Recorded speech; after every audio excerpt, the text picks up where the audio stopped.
जब एक ईमान वाला शख्स इस दुनिया से जाता है, उसकी रूह कब्ज की जाती है, तो फरमाया नज़ल इलैहि मलक बिजुल वजूह कअन्न वजूह मिनश शम्स। दो फरिश्ते आसमान से उतरते हैं और उन फरिश्तों के चेहरे सूरज जितने चमकदार और इतने हसीन होते हैं कि उस शख्स ने अपनी पूरी जिंदगी में ऐसे हसीन चेहरे नहीं देखे होंगे। और फिर फरमाया वमाअहुम हुनूतुन मिनल जन्ना व अकफना मिनल जन्ना। और उन फरिश्तों के पास जन्नत की खुशबू होती है और जन्नत से लाया हुआ एक कफन। फिर वो दो फरिश्ते ईमान वाले शख्स की रूह को जन्नत का कफन पहनाते हैं और जन्नत की खुशबू लगाते हैं। फरमाया कि वो रूह कब्ज करने वाला फरिश्ता भी उस शख्स के पास खड़ा होता है और वो उस रूह से कह रहा होता है अय्युता रूहु तय्यब कि ए ईमान वाली रूह, बाहर आ जाओ, अपनी रब की नेमतों के पास आ जाओ, बाहर आ जाओ। इसके अलावा एक और हदीस मुबारका में नबी करीम सल्लल्लाहु अलैहि वसल्लम ने इरशाद फरमाया, जिसका मफहूम कुछ यूं है। फरमाया मौत का फरिश्ता ईमान वाले की रूह को ऐसे निकालेगा जैसे जग से पानी निकलता है। जब जग से पानी निकलता है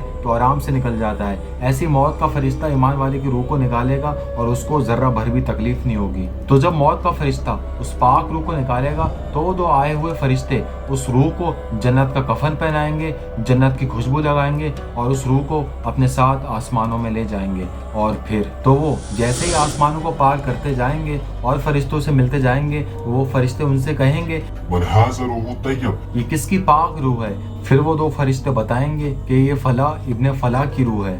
दो आसमान के फरिश्ते जब उस रूह को लेकर दूसरे आसमान पर पहुंचेंगे, दूसरे आसमान के गेट पर, तो वहां के पहरेदार उनसे पूछेंगे ये खूबसूरत रूह किसकी है। तो वो उसका तारुफ अच्छे अच्छे नामों से करवाएंगे, अच्छे अच्छे अलकाब से करवाएंगे और फिर उनके लिए दूसरे आसमान का गेट खोल दिया जाएगा और वो दूसरे आसमान पर चढ़ने लगेंगे। फिर वो जैसे जैसे आसमानों पर चढ़ते रहेंगे, वहां पर मौजूद हर फरिश्ते उस रूह के बारे में पूछेंगे। फिर वो दो फरिश्ते उस रूह के बारे में उनको बताएंगे और वहां पर मौजूद फरिश्ते उस रूह को मुबारकबाद देंगे उस मकाम की, उस नेमत की जो उसको उसके रब की तरफ से मिलने वाली होगी। कुछ हदीस में बताया गया है कि वो दो फरिश्ते उसको जन्नत में ले जाएंगे और जन्नत में उसका मकाम दिखाएंगे और कहा जाएगा ये तुम्हारा मकाम है, यहाँ पर तुम्हें हमेशा रहना है। और फिर जब ज़मीन पर उस शख्स के जिस्म को दफन कर दिया जाएगा तो अल्लाह ताला हुक्म देगा कि इस शख्स की रूह को इसके जिस्म में वापस डाल दिया जाए। और फिर कब्र के अंदर मुनकर और नकीर आएंगे और उस शख्स से सवाल करेंगे। अब ऐसा नहीं है कि मुनकर और नकीर ईमान वालों के लिए खौफनाक नहीं होंगे, बल्कि मुनकर और नकीर ईमान वालों के लिए भी और काफिरों के लिए भी एक सी शक्ल में आएंगे। बस फ़र्क इतना होगा कि ईमान वाले डरेंगे नहीं, घबराएंगे नहीं। और फिर कुरान मजीद की सूरह इब्राहिम की आयत नंबर 27, जिसका मफहूम कुछ यूं है, और अल्लाह ताला हक बात पर ईमान वालों को दुनिया की ज़िंदगी और आखिरत में साबित कदम रखता है। तो जब मुनकर और नकीर ईमान वाले शख्स की रूह से सवाल पूछेंगे तो वो उन सवालों के जवाब बिल्कुल सही सही दे देगा, बिल्कुल घबराएगा नहीं।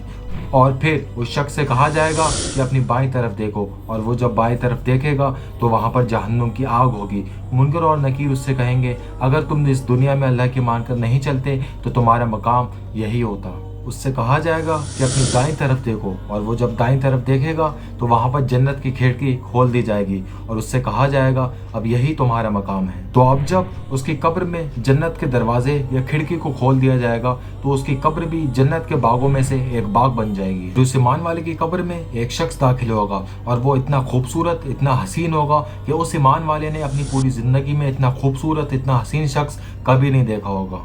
वो ईमान वाला शख्स उस शख्स से कहेगा आखिर तुम कौन हो, तुम्हारा चेहरा मेरे लिए खुशी की अलामत लग रहा है। तो वो शख्स कहेगा मैं तुम्हारे नेक अमाल हूँ जो तुम दुनिया में क्या करते थे। अल्लाह ताला ने मुझे जिस्म अता कर दिया है ताकि तुम देख सको कि तुमने कितने हसीन, कितने खूबसूरत अमाल किए हैं। और फिर वो खूबसूरत शक्ल वाला शख्स उसके पास बैठ जाएगा और क़यामत तक उसके साथ रहेगा। आखिर में अल्लाह ताला से मेरी यही दुआ है कि मुझे और आपको ईमान वाली ज़िंदगी और ईमान वाली मौत अता फरमाएं। अपने और अपने ईमान का बहुत ख्याल रखिएगा। फ़ी अमान अल्लाह।